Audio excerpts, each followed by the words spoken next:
Some nights change you forever, not because something dramatic happened, not because you almost died, but because you realized in one split second that someone you trusted might have been guiding you straight into danger.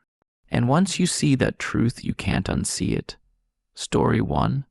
The night I wasn't supposed to drive home, this happened in 2017 when I was living in St. Petersburg, Florida. I was never the go-out every weekend type. I liked routine. I liked knowing where I was going. I liked being home. The farthest I usually drove was a few miles to Walmart.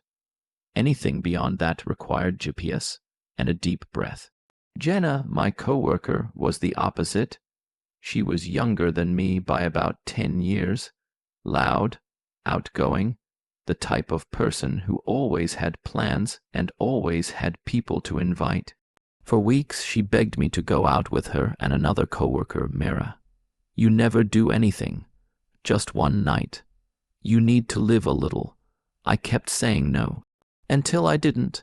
The weekend finally came, and Jenna showed up at my apartment already dressed to go out.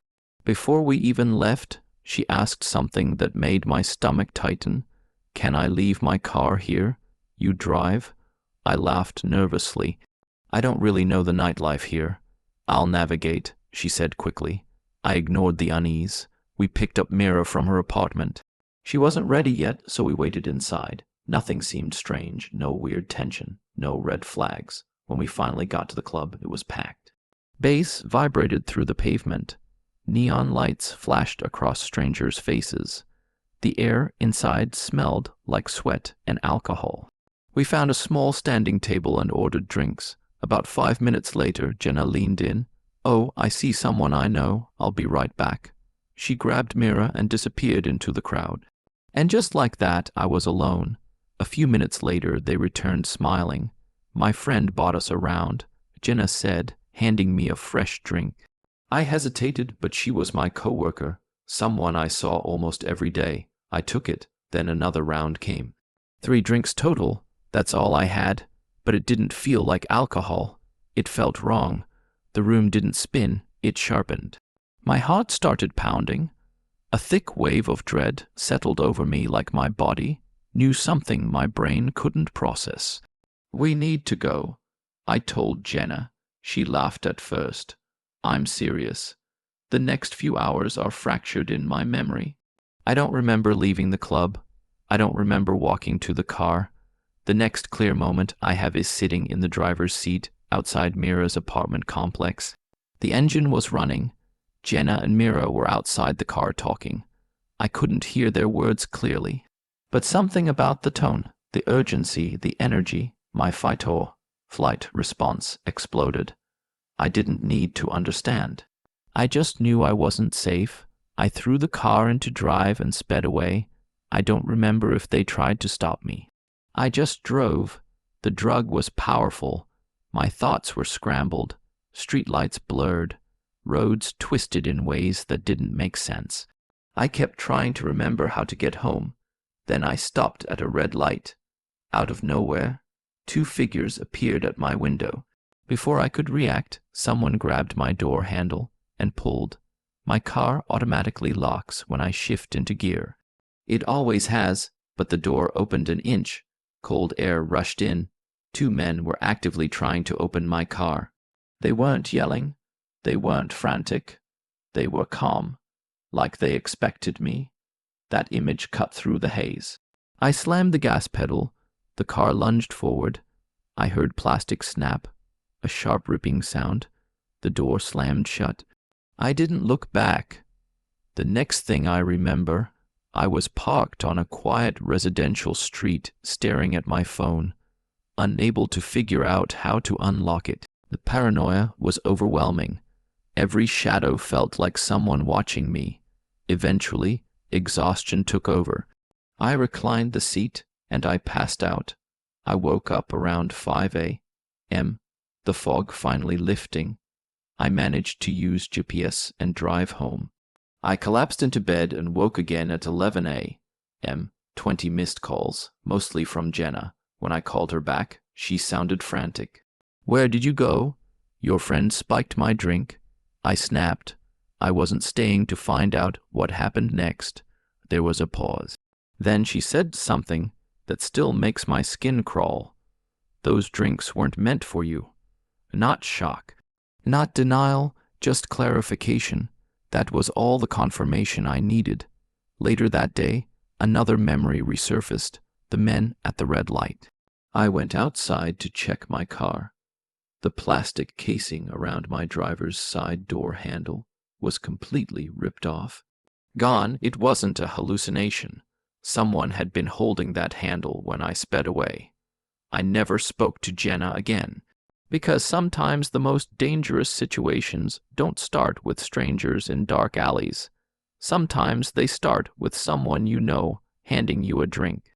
And the only reason I'm here telling this story is because I trusted my instincts when my brain couldn't function. Story 2. The Dunes After Dark. I live in a lively coastal town that floods with tourists every summer. During the colder months, though, it becomes quiet, almost too quiet. Our beach stretches for miles, ending in tall sand dunes that are beautiful during the day. Families walk there, dogs run loose, kids climb the hills. It's considered safe during the day. A few weeks after school started back up, my scout group had our first Thursday night meeting of the season. As tradition, we met at the car park near the dunes and walked out together. The scouts, ages 12 to 15, were hiking up the largest dune, known locally as the Baldy Man. Once the younger scouts reached the top, they were officially welcomed into the group. It was symbolic. Harmless, at least that's what we thought. A few of us older members stayed behind first to practice first aid for about 45 minutes. After that, we decided to head toward the dunes to meet the others. By the time we started walking, it was nearly pitch black. No torches, just moonlight. 4 of us, me, my friend Noah, and 2 others I'll call Thomas and Ewan, decided to push ahead and catch up with the scouts at the top. The dunes are strange at night. During the day, they're golden and open.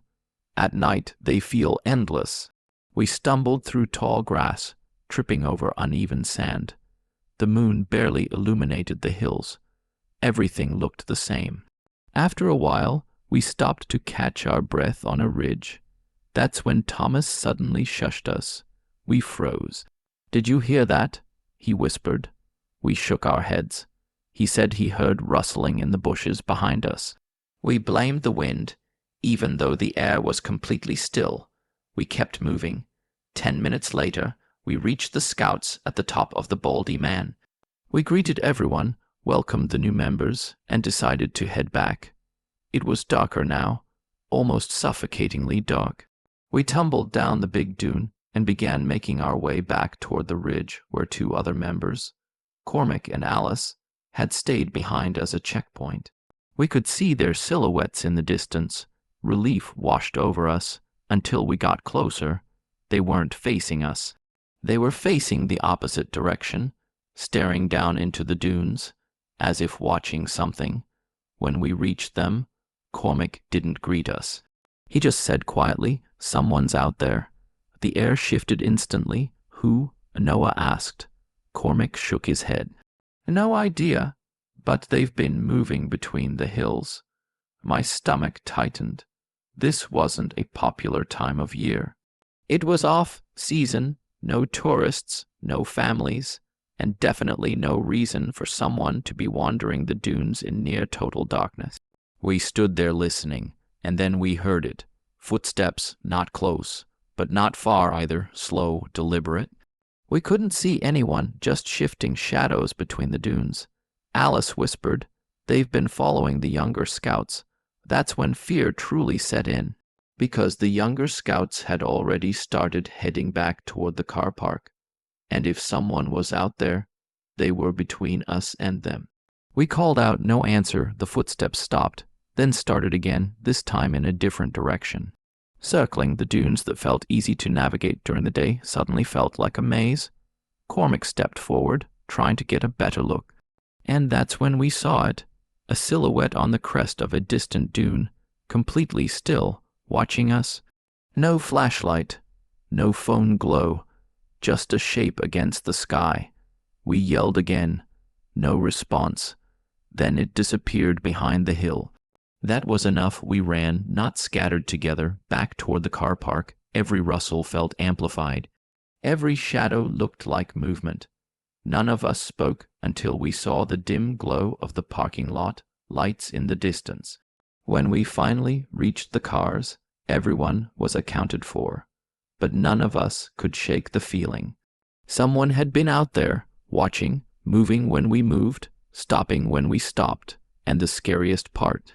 The dunes are designed in a way that if you walk a kilometer in any direction, you end up back on the beach or the path. There's nowhere to hide for long, which means whoever was out there knew exactly what they were doing. To this day, we don't know who it was, but I'll never walk those dunes at night again, because sometimes a place that feels safe in daylight becomes something entirely different when the sun goes down. You don't always realize you're in danger when it starts. Sometimes it begins with a question, a shadow, a man standing just a little too still in the dark. And sometimes you don't understand how close you came until long after it's over. The man in the dunes, when Cormac asked the question, his voice didn't sound like his own. Even in near total darkness, I could see it on his face, real fear. Not the joking kind, not the let's scare each other kind, raw panic. Were you walking around down there on your own? He asked, pointing toward a clearing between the dunes. My stomach dropped immediately. No, I said. I've been with the others the whole time. Why? For a second, nobody spoke. The wind wasn't moving. The grass wasn't rustling. It was just us, 6 silhouettes, standing on a ridge in the pitch-black dunes. Cormac swallowed hard. Alice and I saw someone down there. A man, hood up, all black. He was circling the clearing, avoiding us. The word echoed in my head. Alice nodded, visibly shaking. We thought it was you at first, she said quietly. But it didn't make sense. You wouldn't just wander off like that. Cormac kept going. When we waved at you from the other ridge, we hadn't seen him yet. But the minute you left that spot, he was standing exactly where you had been, watching in your direction. A cold shiver ran straight down my spine. Thomas' earlier reaction suddenly made sense, the rustling he heard. The sound we dismissed as wind on a completely still night. We weren't alone. We had been followed. And the worst part, he had been close enough to step into the exact place we had just been standing. There's safety in numbers, at least that's what people say. So instead of running immediately, the 6 of us made a decision that, looking back, could have gone very wrong. We moved toward the clearing. If someone was out there, we wanted eyes on him. The sand shifted beneath our shoes as we descended. Every small noise sounded amplified. Every breath felt too loud. He didn't even have a torch. Alice whispered, "Who walks out here in the pitch black without a light?" That question lingered heavily, because she was right. It wasn't just strange, it was deliberate. Cormac and Alice ran ahead to warn the scout leaders and the younger kids. The rest of us stayed back near the clearing, scanning the dunes. It was unnaturally quiet. No laughter from the younger scouts. No wind, no distant waves. Just silence. The kind of silence that feels like something is listening. We stood there for what felt like forever, expecting him to suddenly burst out from behind a ridge. But nothing happened. Cormac and Alice returned quickly after warning the others. Now the entire group was on alert. We decided to leave. No more exploring, no more tradition. Just get back to the car park. We moved together, tighter now. Nobody joked anymore. Nobody ran ahead. We had barely made it halfway back through the dunes when one of the younger scouts screamed. A sharp, terrified scream. Every head snapped in that direction. Noah and I were closest. We rushed to him first. He was crying, pointing with a shaking hand to my left. And there he was, standing on top of a ridge, completely still, a dark figure against the night sky, hood up, dressed in black, watching us. He didn't move. He didn't speak. He just stood there. Then Noah said something that made the situation explode from scary to life, threatening. I think he has a knife. That was it. No debate, no hesitation. We ran. The older Ventures immediately grabbed the younger kids, some lifting them, some dragging them forward. Sand flew behind us as we sprinted downhill. Nobody looked back. We didn't need to. The image of him standing there burned into our minds. The car park lights felt miles away. My legs were shaking, lungs burning, heart pounding so hard it hurt. We burst out of the dunes and didn't stop until we reached the cars. Only then did we dare look behind us. He wasn't there. Parents arrived quickly. Leaders whispered urgently. Stories overlapped. Most people got a watered-down version of what happened. But only a handful of us know the full truth. Someone was out there, moving when we moved, stopping when we stopped, stepping into our footprints the second we left them, and holding something in his hand while watching children in the dark. I've walked those dunes hundreds of times during the day. I will never step foot in them at night again. The man who waited outside was 22 when I learned that sometimes danger doesn't hide in empty places. Sometimes it waits patiently in well-lit ones. I worked as a bartender at a small dive bar a few blocks from my apartment.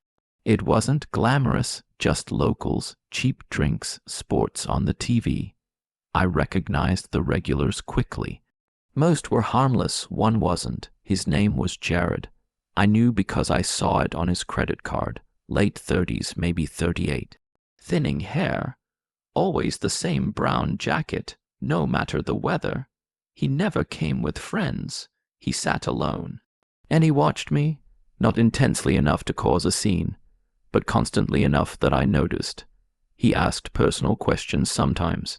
Do you live nearby? Got a boyfriend? What do you do when you're not here? I always kept my answers short.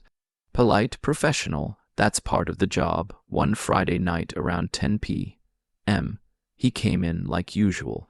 He nursed one beer for nearly an hour and watched me work. Every time I passed him, he tried to start a conversation. Near the end of his drink, he leaned forward.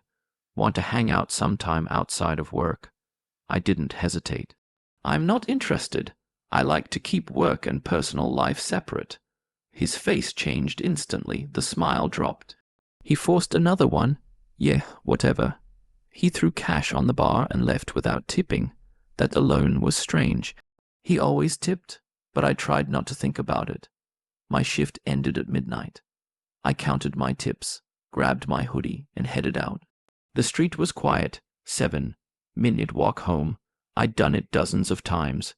I turned onto the next block. Then I heard my name. It felt like ice water down my back. I turned. Jared stood under a lamppost. I hadn't heard him approach. He waved slightly and started walking toward me. I stopped, keeping distance. He apologized for earlier, said he gets nervous.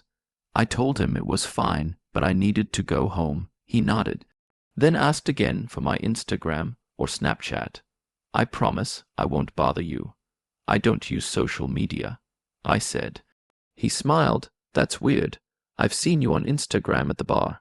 My heart started pounding. He was calling me out. He had been looking me up. Please leave me alone, I said firmly. He kept smiling. Okay, have a good night. I turned and started walking again. After a few seconds, I heard footsteps. At first, I told myself I was paranoid. Then I glanced back. He was half a block behind me, walking the same direction. I sped up. He sped up. I slowed down. He slowed down. It felt calculated, like he was testing me. I kept heading toward my apartment building, hoping he'd turn off. He didn't. When I reached my building, I crossed the street instead of going straight to the door. He crossed too. I stopped and turned around. He stopped under a tree, mostly in shadow. I couldn't see his face clearly, but I knew he was smiling. "Why are you following me?" I yelled. "I don't want to call for help." He said nothing. Just stood there. "My boyfriend lives with me." I lied. "I'm going to get him." I didn't have a boyfriend. I lived alone. I hurried to the door and punched in the entry code. The door buzzed. Right as I pulled it open, I heard fast footsteps. I looked back. Jared was running toward me. I ran inside and let the door slam shut behind me. I didn't even check if it latched fully. I sprinted up the stairs, second floor, end of the hall. I could hear the main door downstairs burst open. He made it in. Heavy footsteps pounded up the stairs behind me. I fumbled with my keys, hands shaking so badly I nearly dropped them. He was close, too close. I finally jammed the key into the lock, threw myself inside, and slammed the door shut. Locked it. 1 second later, his entire body slammed into my door. The impact shook the frame. I screamed and stumbled backward. He hit it again, harder, like he was trying to break it down. Then another door opened in the hallway. A man's voice shouted, "What the hell are you doing?" The banging stopped. Silence. Then rapid footsteps retreating down the stairs. I looked through the peephole. My older neighbor stood in the hallway, confused and angry. Jared was already halfway down the stairs, not saying a word. My neighbor knocked gently. "Are you okay?" I opened the door a crack and burst into tears. I told him everything. He stayed with me in the hallway while I called the police. They took it seriously. Security footage showed Jared running into the building after me. Bar footage showed him leaving right before my shift ended. The next day, an officer called. They identified him as Jared Perez.